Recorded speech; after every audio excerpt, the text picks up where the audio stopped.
सुखदायकं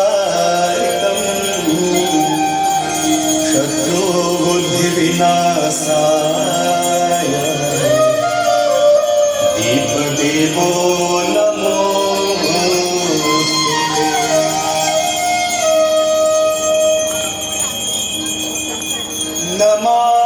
नमामि गंगे तव पादपङ्कजं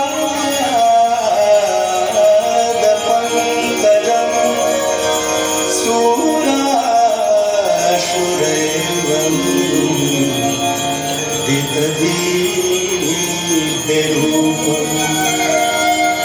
भुक्तिं च मुक्तिं च ददासि नित्यम् भावानुसारेण सदा